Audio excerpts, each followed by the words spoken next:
Thank you for joining us this morning. My name is Brad Teets. I am the VP of Government Relations with the Chicagoland Chamber of Commerce.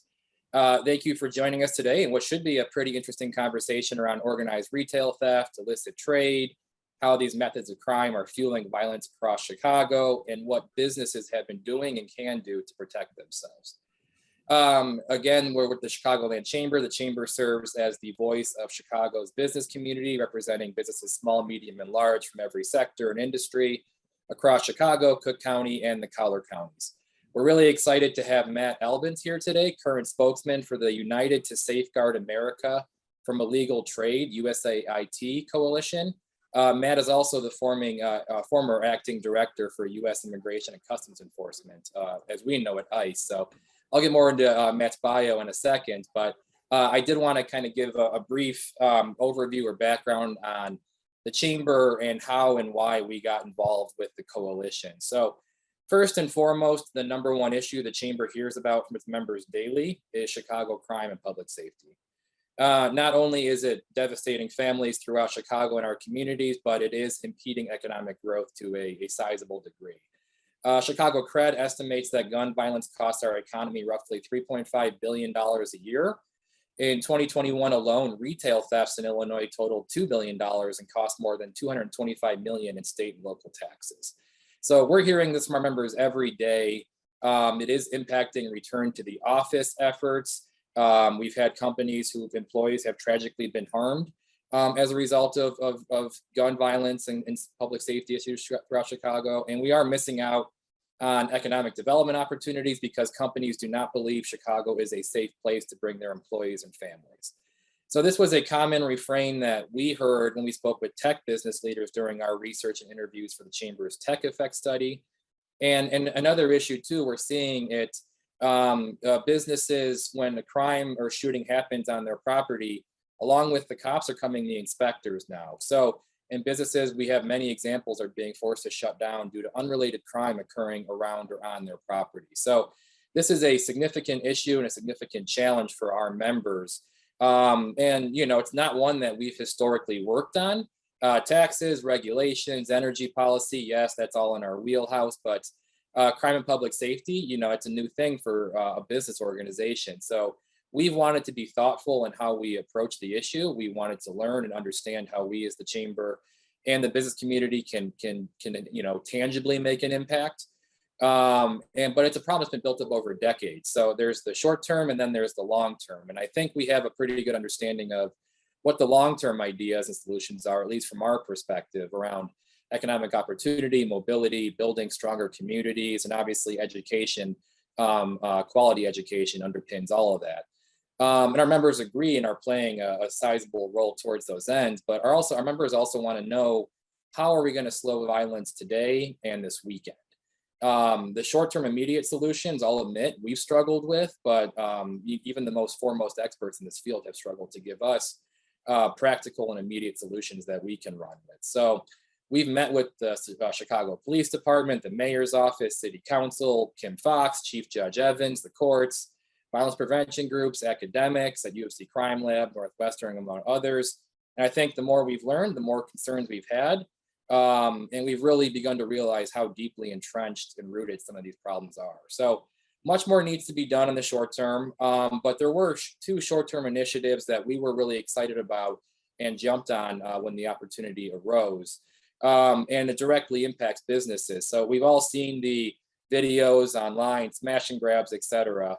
In many cases, these criminal acts are part of a much larger ring of criminal activity that is fueling a lot of the gang activity across Chicago. So first thing we did in 2021, the Chamber joined the United to Safeguard America from Illegal Trade Coalition, USAIT.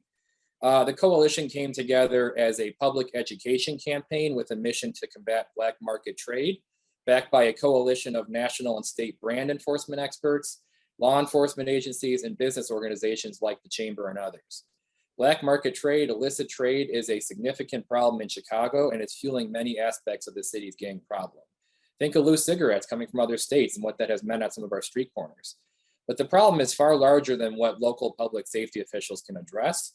And as we've learned from the coalition and others, nefarious networks across the world are profiting from illegal trade and undermining democracy, if you will, by weakening our rule of law and sparking a cycle of violence and corruption. So USAIT has truly been an awesome organization to work with.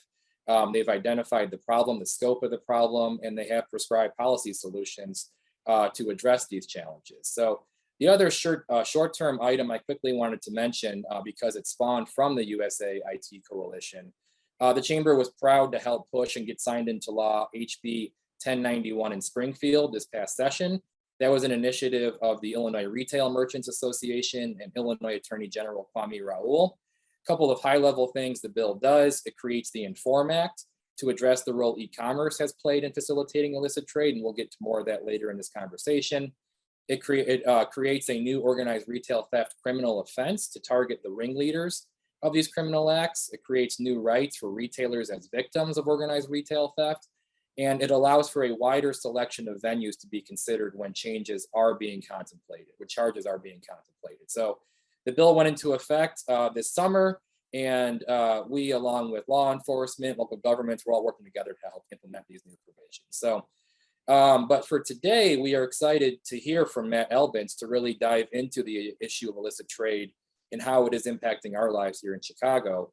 Matt is currently the founder and managing principal of Grindstone Consulting, which offers guidance, counsel, and subject matter expertise in national security, public safety, business and leadership development, and management consulting. In this role, Matt is working with everyone from Fortune 100 companies to startups, looking to learn more about the intricacies of law enforcement and government. Prior to his current role, Matt recently retired from federal law enforcement after a highly decorated 26-year career in which he climbed the ladder from an entry-level special agent to the acting director of the U.S. Immigration and Customs Enforcement, again, as we know at ICE. In this role, Matt executed oversight of the agency's day-to-day operations, leading a workforce of 21,000 law enforcement professionals and oversaw a budget of nearly $9 billion.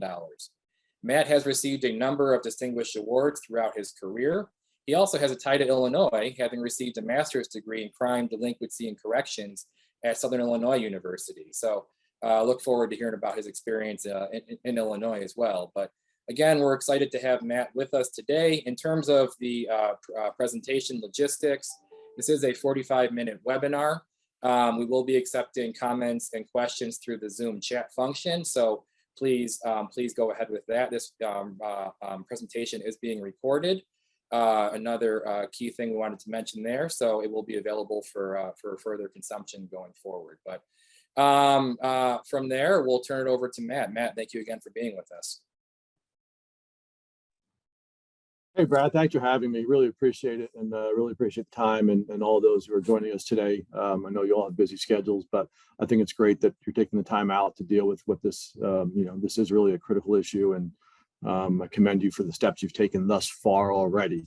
And Chicago does actually hold a pretty near and dear place in my heart. I actually started out my career as an investigator with Amtrak in the early 90s, and actually worked out of Union Station for a little while, and then came back and prior to ICE becoming ICE, back when it was when the agency INS and Customs were still separate, I ran the investigations branch out of INS for a couple of years down in between 2002 and 2004. So have a good affinity for the city, and I was quite disappointed when I was forced to move to Detroit from Chicago. So my wife and I went kicking and screaming on that one, but the government sends you where they send you. So I really do appreciate the time.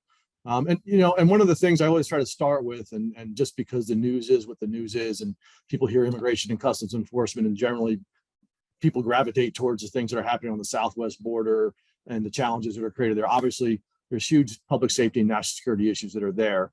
But what people forget about ICE is the C, the customs enforcement. So ICE, through its Homeland Security Investigations branch, which is where I grew up in once the agencies merged, is the primary federal authority for the investigation of cross-border crime relating to illicit trade. So whether it's counterfeits, whether it's pirated goods, whether it's supply chain issues, whether it's organized retail crime in which you've got goods moving across international boundaries being smuggled out, or the money or proceeds thereof from those crimes being moved out. So HSI really is the lead agency that deals with these things.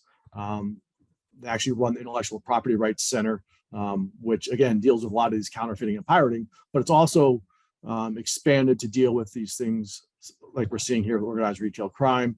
And it's actually one of the ways through which USAIT has been working and been so successful in some of the outreach and education that we've done through that program. It's because of the MOUs that we have over there with them and the information sharing that's going between them. But one of the things I'll start with, and please, if there's questions, I don't want to hear myself talk for a half hour, and I guarantee you don't. So the more questions, the better. The more informal this is, I think the more everybody gets out of it. You know, but this is a public safety issue. It's a public safety issue. It's a national security issue.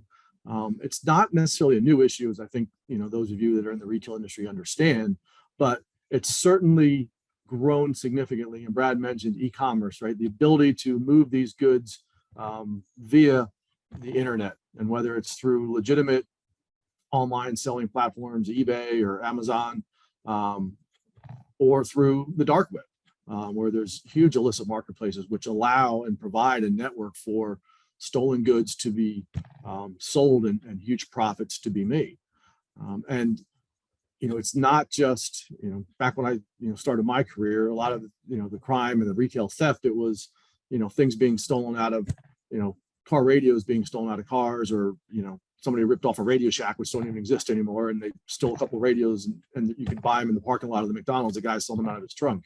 It's not that. It's much more sophisticated and much more expansive than it was back then. And you've seen these criminal organizations get more brazen.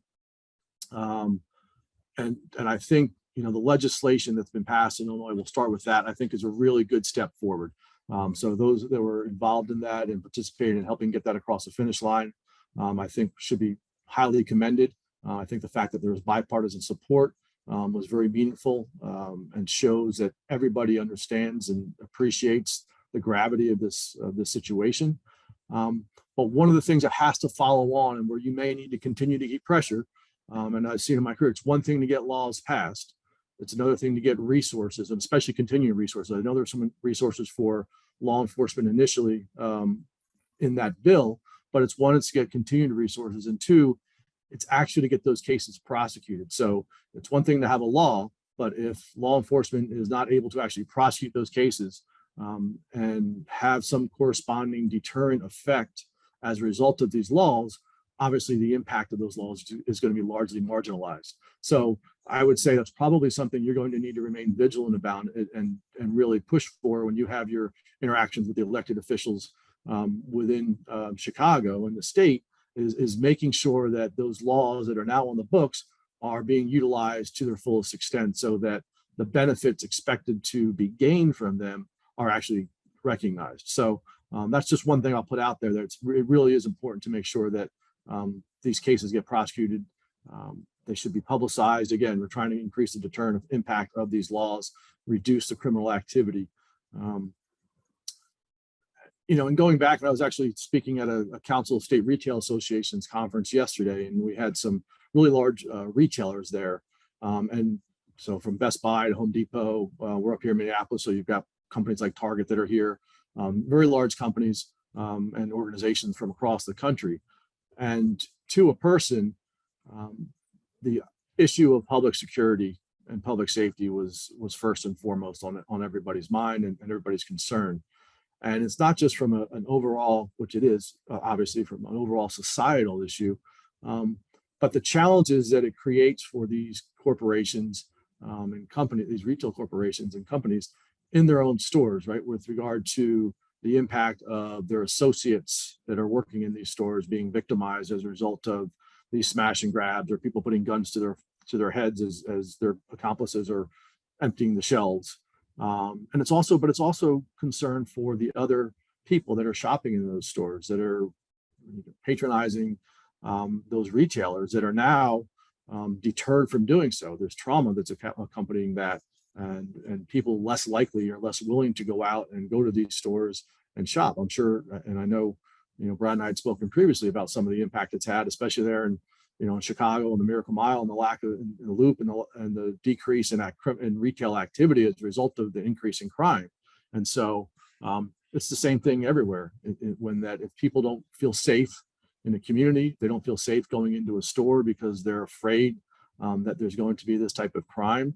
Then they're not going to go to these stores, and it has a corresponding impact across the board. Which I'm not telling you things that you don't already know, but when you stop having that commerce and the exchange of finances in the commercial environment, when those tax revenues that are expected to be realized as a result of the economic activity don't materialize, and not, or at least don't materialize to the extent with which the jurisdiction is expecting, and then it impacts everything else down the line where those revenues were destined, whether it's healthcare, whether it's policing, whether it's other social services, education, all those various things which are so critical to a high functioning, safe, meaningful society, which allows people to flourish, that are negatively impacted as a result of this organized retail crime, the lack of funds that come with it, and the public safety ramifications.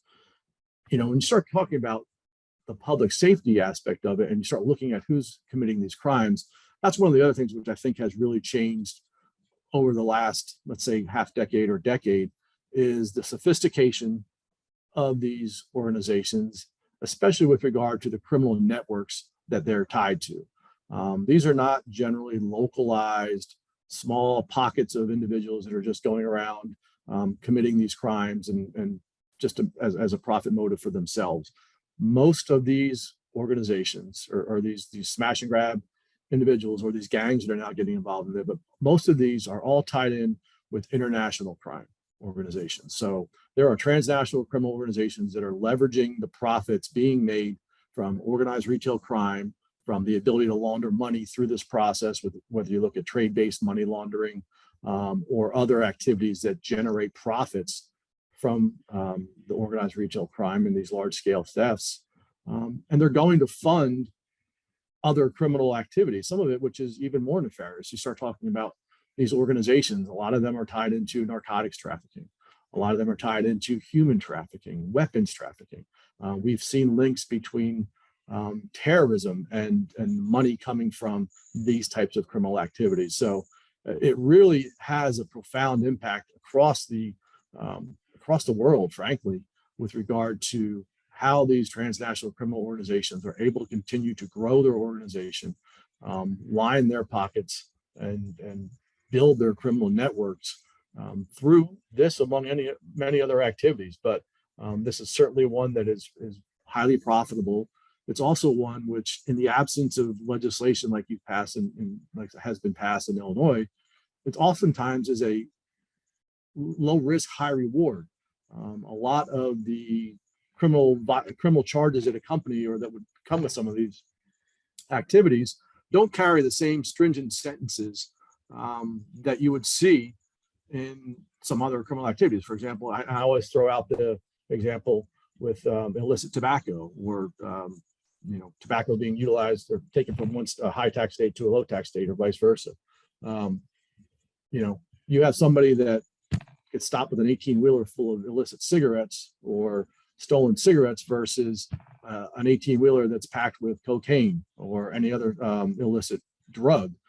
That individual is going to get a lot higher sentence and probably spend the rest of their life in jail for carrying those drugs. But if they're carrying illicit cigarettes or counterfeit jerseys or stolen televisions from Best Buy in large numbers, the criminal sentences just don't comport with the impact of that activity. So, having stringent sentences that are actually being utilized and getting legislation that pushes those crimes up the scale with regard to the punishments that accompany them, that is certainly something that's important as well. And oftentimes the smuggling routes that are used, whether they're smuggling goods in or smuggling goods and or money out, they often use things such as this, or illicit goods, counterfeit purses, or NBA or NFL jersey, any of these counterfeit or pirated goods. They use those as probes to test different smuggling routes to see if law enforcement is aware of what they are doing, or checking these routes to make sure that, okay, we're able to smuggle these things up I-95 or I-35, and we now know our route and where to stop, and where law enforcement is not going to interfere with us. Now we're going to start smuggling in more nefarious and more dangerous things. And obviously, what's going on with fentanyl in this country and the impact that that's having, and the devastating impact on many communities with regard to individuals, most often young people, dying as a result of taking products that are laced with fentanyl when they're not even aware of what they're taking, or trying to even take drugs. They're taking something that they think is safe. And I don't mean by safe being like a safe narcotic. I'm talking about, a pain pill or something like that they think is a prescription pill, and all of a sudden it's laced with fentanyl, and we have a tragedy on our hands. And so all of these things are all interrelated. The money flows to these criminal organizations to fund all of these activities, and they're all interrelated. So it really does have a profound impact on the safety, security, and well-being of our communities. And the more we can do to help thwart some of these criminals and take away some of the incentive to commit these types of crimes, can only have a positive corresponding effect all the way down the line. No, this is great. Thank you for, there's a lot to unpack here. Right? There is, and I said a lot there, which is why I said questions are often better than monologues. Yeah, no, and to the audience, please submit questions either through the Q&A or chat function. I will just kick it off. I think I kind of mentioned it earlier. People are wondering what can be done right now. And the coalition came out with a number of policy proposals in 2021. And, we were very supportive of everything in there. And I was curious to kind of get, an update on where things stand. And I think the first one I'll start with is, the report and the coalition calls for a national framework against illegal trade. And, when I was shocked to learn that 20 different federal agencies have oversight over counterfeiting. And I come from state government. And when you had 3 or 4 government agencies involved in one thing, it became a problem, just because there's silos, and government naturally, like the bureaucracy of it, naturally gets in the way. But how has it been going in terms of building this framework? I know one of the things that the coalition called for was legislation directing the IPRC to build a national partnership with industry. And coming from the business community, I know how challenging sometimes those types of arrangements can be. They're sensitive information and whatnot. So I guess, how are the kind of coalition building efforts going? And, how is that going, working with the government as a partner, if that makes sense? Yeah, no, that's a great question. And you hit the nail on the head. The government does many things well, in particular, creating bureaucracy. And so having survived it, and that is one of the challenges. And it's not just limited to this space, right? There ultimately are myriad government agencies that have different responsibilities and duties that overlap frequently multiple times with multiple agencies. So if you look at narcotics or drug trafficking and the drug wars, you've got multiple government agencies that are all doing that. And again, that's just at the federal level, not even bringing in the state and the locals. I will say, based on my experience, the IPRC, which is the acronym, the Intellectual Property Rights Center, which is Coordination Center, which I mentioned previously, is I would say is probably one of the best cooperative arrangements that I have seen. And obviously I'm a little bit biased because of my experience with the agency, but I think if you ask any of the other agencies that are there, and there's more than 30 different agencies there, we now have academia on site. We're starting to look to see how there could be greater partnerships with, and I still say we, I say the agency is still looking to see how there can be greater partnerships with the private sector. I know they're working closely with trying to do things with the online retailer community and things that can be done on that front to help. So, I liken it back to the drug wars, especially the cocaine wars in the 90s, and the money laundering that accompanied that when the banking industry started getting into the whole KYC, know your customer approach. And so, the regulations that were passed and the requirements that were put upon banks to understand who they were dealing with and where that money that those individuals were putting into these banks was coming from, and being able to have some legitimacy to that really did help a lot with some of the money laundering schemes that were out there, and certainly help fortify the banking industry. It doesn't mean that it's completely fortified and there are still challenges, but I think that model is what we're looking at, and I think we need to look at from perspective of these online retailers. If an online retailer is being notified on a continual basis that there's a certain vendor that is selling counterfeit goods or is selling goods that have been stolen, that industry has confirmed were stolen, forcing them to stop doing business with those companies, or making them do perform greater fidelity with regard to who is utilizing their platforms. So things like that. The challenge is these online retailers, the legitimate ones, are making a ton of money, obviously from all of this, whether it's legitimate or illegitimate trade. They're making a ton of money, and so they're going to be, they're a little reticent to try to cut off a revenue stream such as that. But at the same time, there's also these other avenues, whether it's clicking a link through TikTok or Instagram or Snapchat, or going straight to the dark web, where there are marketplaces, and there have been significant investments being made. Like I said, Homeland Security investigations, other federal agencies are starting to get really good about learning how to navigate the dark web and conduct these investigations and identify these bad actors. But the volume is just so large, and it really becomes a daunting challenge, which again, I think it's really critical to have these public-private partnerships. One of the things you mentioned, which I hear a lot, Brad, and was a huge topic of the discussion yesterday, was information sharing, right? There's always the issue of each of these companies, especially when we start talking about these large corporations, have massive amounts of data with regard to who is buying their products, where they're being bought, but also where they're being stolen, and what information is contained about these activities. There's trends that are being utilized. One of the retailers talked about how this one group is starting to break through the ceilings of their buildings and at night and going into the stores to steal the product that way, right? So that's not happening in one location, it's happening in multiple locations. But is that information being shared, and how is it being shared with law enforcement so that they can come up with an appropriate response?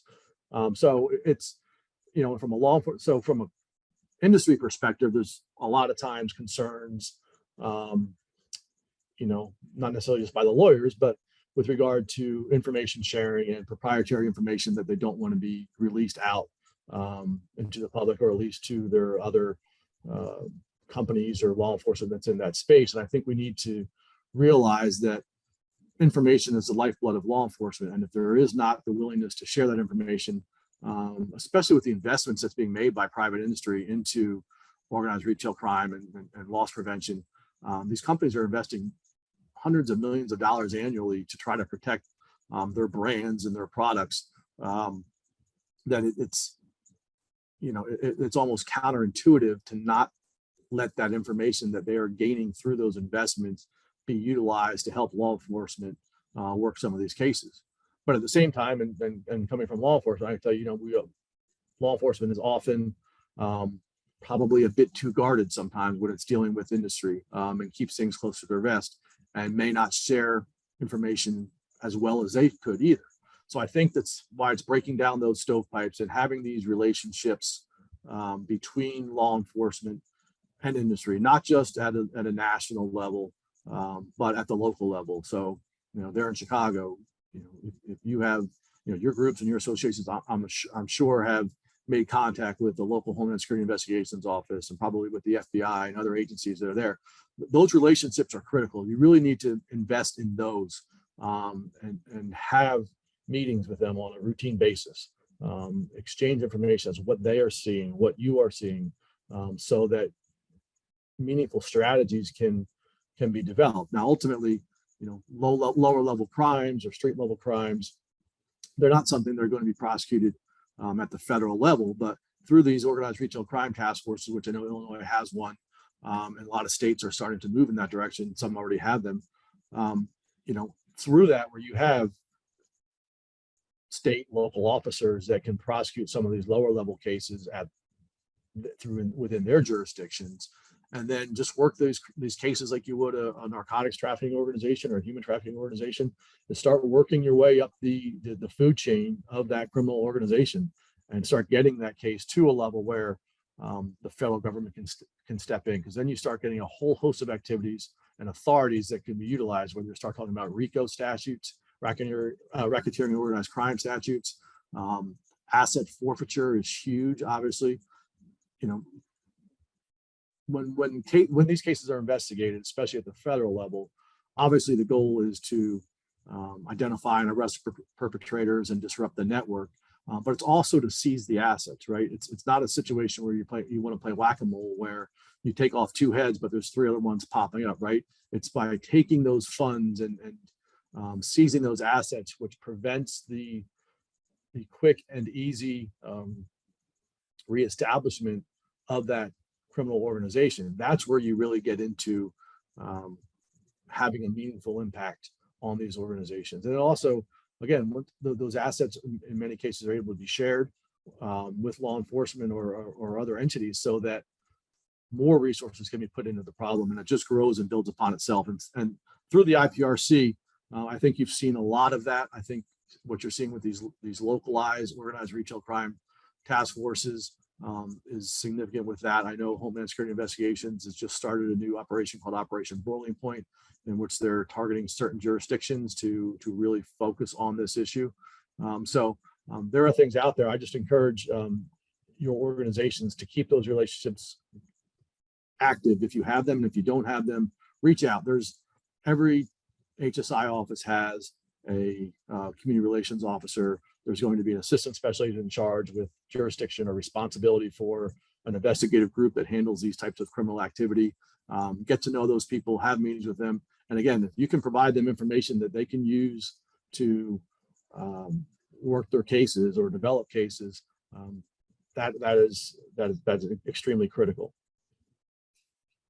No, that makes sense. In terms of, just to give our audience an understanding, how, there's 20 agencies at the federal level, but then, as you mentioned, it filters down to the local level in the local law enforcement. How is that relationship with the Chicago Police Department? Because, that's who a lot of our members are going to be speaking with kind of on the ground. And then obviously, as you mentioned, the FBI and having those relationships. But can you just kind of paint the picture of how ICE and others would work with local police departments here in Illinois and Chicago?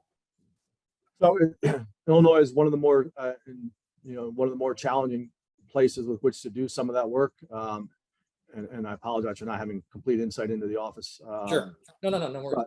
But just some of the politics of the situation, and the fact that there is an immigration enforcement component within the agency and in jurisdictions that declare themselves to be sanctuary cities. They don't work with ICE to the full extent that they should, even on matters that are not related to immigration enforcement. So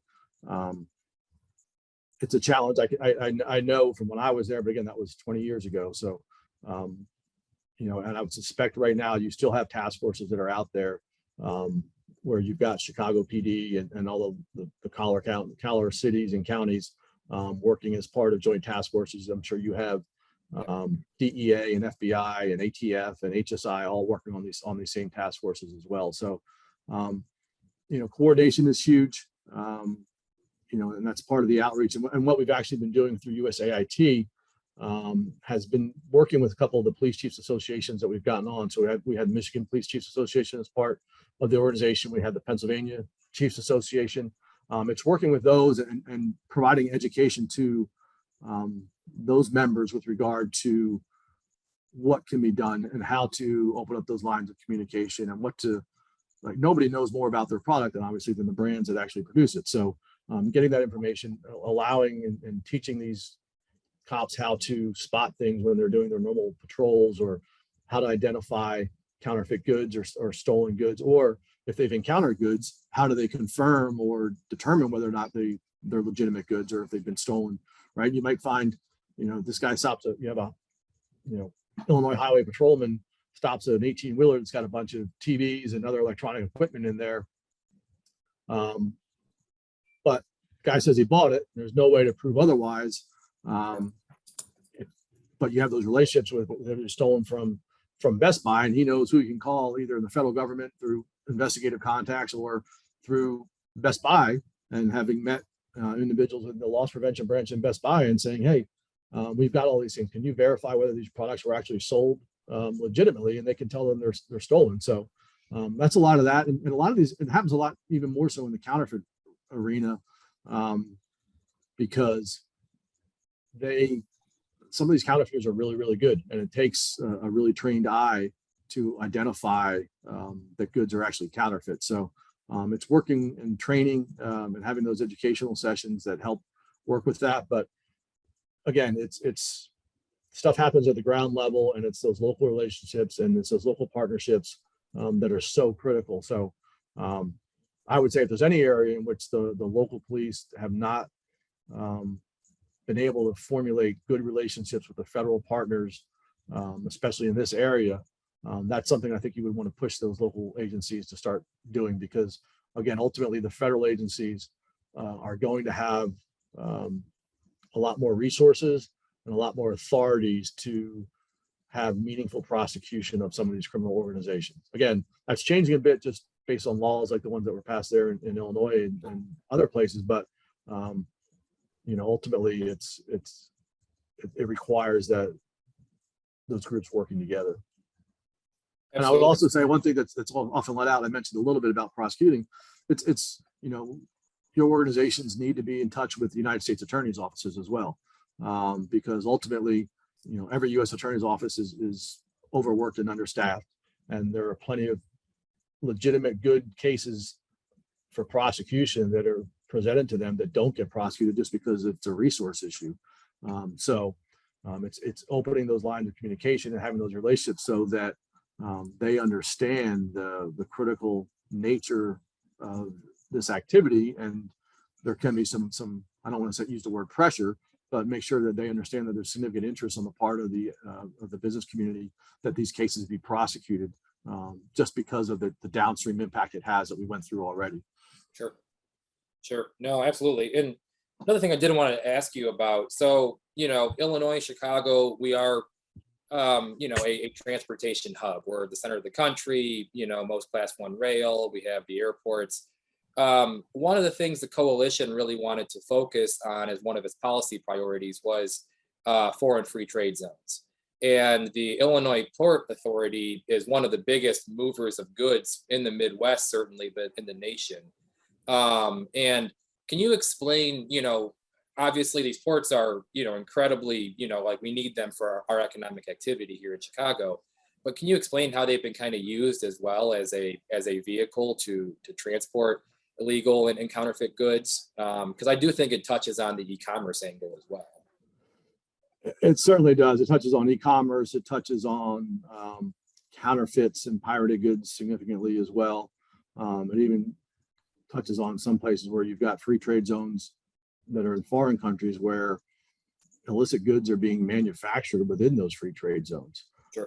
So, I mean, that is a huge challenge. Again, I think everybody on this webinar certainly would be supportive of things that help speed up commerce and make it more efficient and more cost effective. But again, that can't be done so at risk to safety and security.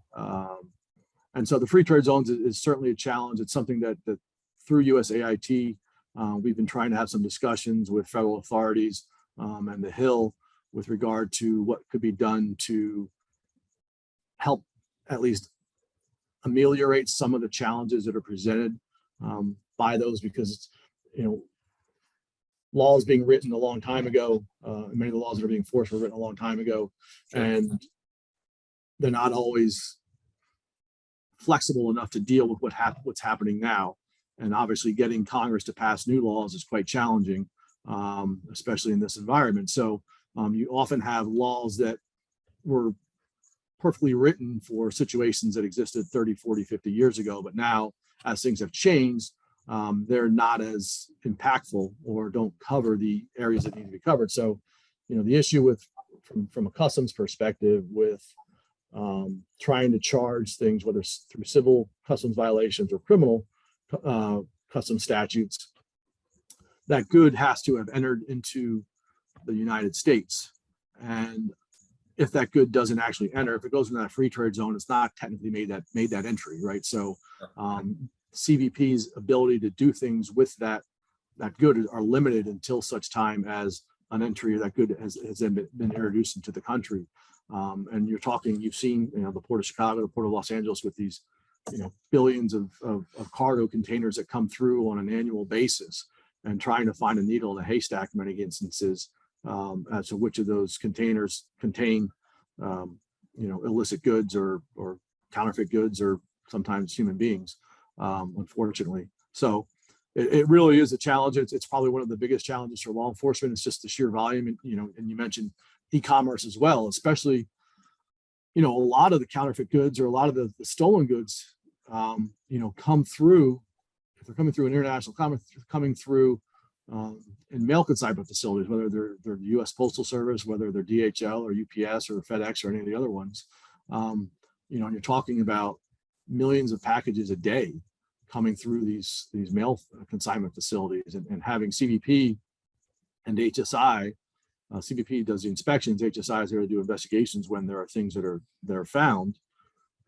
Excuse me. It's just the numbers are just so daunting, and obviously as e-commerce has exploded, the number of packages and material that is being sent from international ports or international locations has just mushroomed to an almost unimaginable amount, making law enforcement very, very difficult to do, which again gets us back to information sharing and intelligence and having knowledge of those things. If you've got a CBP officer that's doing an inspection of a cargo container or at a mail facility, and they've got advanced notification with regard to a certain package or parcel or container that may contain illicit materials, whatever that may be, that certainly provides a much higher likelihood that there can be some sort of enforcement action taken versus any sort of screening with just the hopes of trying to find something. And technology is getting better on that front as well. And there's certainly things that are out there from a technological perspective that is allowing for the inspection of all of these items at a much more effective and efficient rate. So I think that's a positive movement, but there's just so much more to be done, and there's just a lot there. And again, I think if Congress could look at some of the challenges that are being faced by the agencies forced to or required to enforce these laws now, and could work closely with the agencies and the experts within industry to try to come up with meaningful solutions to help at least minimize or reduce some of the challenges created, that's always going to be helpful. Sure. No, absolutely. I know we are running up on our 45-minute window, but I did want to ask one last question just so our audience kind of has a perspective here. Can you just kind of give us like a real world example of like an organized, kind of crime ring? Because it does sound like some kind of, esoteric thing where it's these overlords, directing these folks, but it's, it is leading to folks on the streets in Chicago and other cities across the country, and it's rising up to these kind of networks as you've talked about. So can you just kind of, give us like a real world example of, to the extent you're able to, of like one that you've dealt with in your experience? Yeah, I mean, I don't think you look any further than the Southwest border. The cartels, the drug cartels control everything that goes on at that border, whether it's coming into this country or leaving this country. So whether it's counterfeit materials or narcotics that are being smuggled in, and whether it's funds or organized retail crime material being taken south. So I mentioned trade-based money laundering before. Sure. There's starting to be, we've seen cases out through from California down into Mexico where rather than trying to smuggle funds or make payment for monies owed to these cartels from the sale of narcotics or whatever the case may be, they're utilizing stolen goods to pay those bills. So they're just sending down that material because then the cartels or the criminal organizations south of the border and it's obviously not all staying there. A lot of it's going down to South America, it's going over to Asia, it's going over to Europe, it's going to the Middle East. But then they're almost using it as currency. And that's how they are paying for their criminal networks and their criminal activities. And like I mentioned, there's been cases tracing the monies from this type of activity, whether it's organized retail crime, whether it's illicit trade writ large, that have been traced back to terrorist organizations. There was a large scale case that was taken down during the height of COVID out of Philadelphia, where you had organizations that were selling counterfeit PPE or advertising the sale of it and taking those funds and directing them towards terrorist organizations in the Middle East. So those things are all tied together. It's a shadowy trail of criminal organizations that leverage each other's capabilities. And there is no lack of ingenuity or on the half of these criminal organizations, and we saw that during COVID with regard to the ability for these factories, most of which were in Asia, to stop producing counterfeit Viagra or counterfeit Gucci purses, and all of a sudden started making counterfeit PPE and these lanyards that supposedly had medication there to protect everybody from COVID.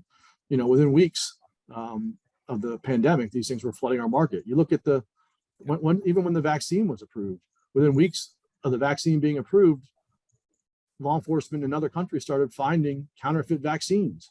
And these criminal organizations, they don't have bureaucracies, they don't have government regulations, they don't have OSHA, they don't have EPA, they don't have FDA. They just create and make whatever they want, and most of it is done through child labor or forced labor. So there's victimization throughout the entire supply chain with these organizations. So we've seen some really, really bad things that they've done, and bad things that they do to, inhumane things that they do to people through the course of their criminal activity. So, it's not a victimless crime. I know there's people and there's thought out there that, it's just, there's a bunch of and we're talking counterfeiting here, but it's the same concept. We're just protecting these big retailers. They make billions of dollars a year. They can afford to lose a couple $1 million worth of product. It's not that.